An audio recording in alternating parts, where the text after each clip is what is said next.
আসসালামু আলাইকুম বন্ধুরা, কেমন আছেন আপনারা? আশা করি সবাই ভালো আছেন। আলহামদুলিল্লাহ আমি ভালো আছি। আবার একটি নতুন ভিডিও নিয়ে আপনাদের সঙ্গে চলে এসেছি মিজানুর রহমান আজারির ওয়াজ। আপনারা যারা যারা মিজানুর রহমান আজারির ওয়াজ শুনতে ভালোবাসেন তারা ফুল ভিডিওটি দেখতে থাকেন, আশা করি ভালো লাগবে। আসেন আল্লাহ জুমার ব্যাপারে কি ওয়াজ আমাদেরকে করলেন আমরা শুনি। শুনতে রাজি?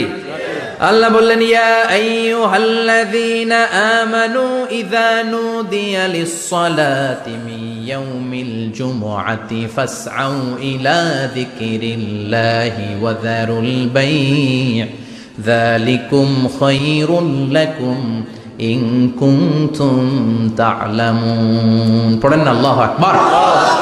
আল্লাহ বললেন, ও আমার মুমিন বান্দারা শোনো শোনো।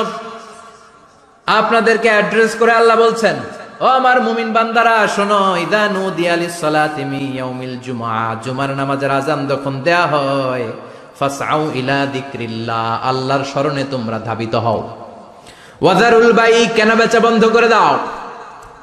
যালিকুম খায়রুল লাকুম ইন কুনতুম তা'লামুন, এটাই তোমাদের জন্য কল্যাণ যদি তোমরা বুঝতে পারো। জুমার নামাজের আযান যখন হয়, ফাসআউ ইলা যিকরিল্লাহ, আল্লাহর স্মরণে তোমরা বের হয়ে যাও। আল্লাহু আকবার। ফাসআউ ইলা যিকরিল্লাহ ইযা নুদিয়া লিস-সালামি ইয়াউমিল জুমআ, জুমার নামাজের আযান যখন দেয়া হয় বের হয়ে যাও, তখন কোনো কাজ রাখা যাবে না। এই আযান দ্বারা উদ্দেশ্য হচ্ছে খতিব সাহেব খুতবা দেওয়ার জন্য মিম্বারে বসলে যে আযানটা দেয়া হয় এই আযান। কথা বুঝতে পেরেছেন? কিন্তু দুর্ভাগ্যজনক হলে সত্য, আমাদের বাংলাদেশে এই আজানটা কেন যেন মুয়াজ্জিন ভাইরা ইমাম সাহেবের সামনে এসে আস্তে আস্তে দেয়, ছোট ছোট করে ইমাম সাহেবের মুখের উপরে দেয়, মাইকে দেয় না। এটা পাইছে কই? এটা যে কোত্থেকে ঢুকছে এক আল্লাহই ভালো জানে। আজান মানে অ্যানাউন্সমেন্ট। আজান মানে কি? কথা বলেন। অ্যানাউন্সমেন্ট কি জোরে হবে না আস্তে? তো সব আজান মাইকে এত সাউন্ড করে, এই আজানটা ইমাম সাহেবের মুখের সামনে এসে ছোট ছোট করে কেন দেয়? এটার কোনো দলিল আছে বলে আমার জানা নাই। এই আজানটাও মাইকে হতে হবে। আমি পৃথিবীর যত দেশ ঘুরেছি, অনেক বড় বড় মসজিদে আমি জুমার সালাত করেছি, সব জায়গায় মক্কাতুল মুকাররমা সহ মসজিদে নববী সহ সব জায়গায় খতিব সাহেব জুমার মিম্বারে বসার পরে যে আজানটা দেয়া হয়, এটাও অন্যান্য আজানের মতো মাইকে দেয়া হয়। আল্লাহ বললেন, ইযা নুদিয়া লিস-সালামি ইয়াউমিল জুমআ, জুমার দিনের আজান যখন দেয়া হয়, এই আজান দ্বারা উদ্দেশ্য হচ্ছে খতিব বসলে যে আজান 12:30 12:15 দিকে যে আজান, এই আজান উদ্দেশ্য নয়। বিশ্বনবীর সময়ে এই 12:30 12:15 দিকে যে আজান ছিল এটা ছিল না। বিশ্বনবীর সময় ছিল না, আবু বকরের সময় ছিল না, সাইয়েদনা ওমর ফারুকের সময় ছিল না। এটা চালু হয়েছে সাইয়েদনা উসমান যুন-নুরাইনের সময়। তখন মদিনাতে মানুষের সংখ্যা অনেক বেড়ে গিয়েছে, লোকজন আর জায়গা হয় না, মুসল্লিতে ঠাসাঠাসি।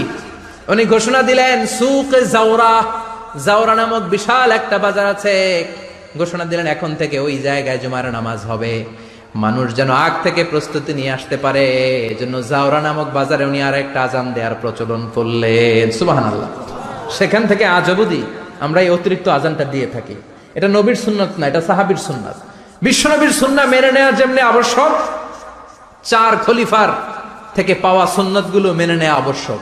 বিশ্বনবী বলেন, আলাইকুম বিসুন্নতি ওয়া সুন্নাতিল খুলাফায়ে রাশিদিন আল মাহদিন, আমার সুন্নাত ধরবা। হেদায়েত প্রাপ্ত 4 খলিফার সুন্নাত ধরবা। কেমনে ধরবা? ইক্ষু চিনেন? ইক্ষু না গ্যান্ডারি নাকি আখ না কুশাই? হ্যাঁ, আখ। কাঁচা আখ খাই কি করে? এই সামনের দাঁত দিয়ে ভাঙে না? সামনের দাঁত দিয়ে বলে ভাঙে, চাপার দাঁত দিয়ে, এই জায়গার দাঁত দিয়ে শক্ত করে ধরতে হয়। বিশ্বনবী বললেন, আব্দু আলাইহা বিন নওয়াজিজ, আমার সুন্নাত আর সাহাবীদের সুন্নাতকে চাপার দাঁত দিয়ে আঁকড়ে ধরো, যাতে ছুটে না যায়। চিল্লায় পড়েন আল্লাহু আকবার। এটা সাইয়েদনা উসমানের সুন্নাত। ভিডিওটি ভালো লাগলে একটি লাইক, কমেন্ট ও শেয়ার করে পাশে থাকবেন বন্ধুরা। যারা যারা শেষ পর্যন্ত ভিডিওটি দেখেছেন তাদের জন্য অনেক অনেক ভালোবাসা থাকলো বন্ধুরা। আর নতুন নতুন ভিডিও পেতে চ্যানেলটিকে সাবস্ক্রাইব করে পাশে থাকবেন বন্ধুরা। ভালো থাকবেন, ধন্যবাদ।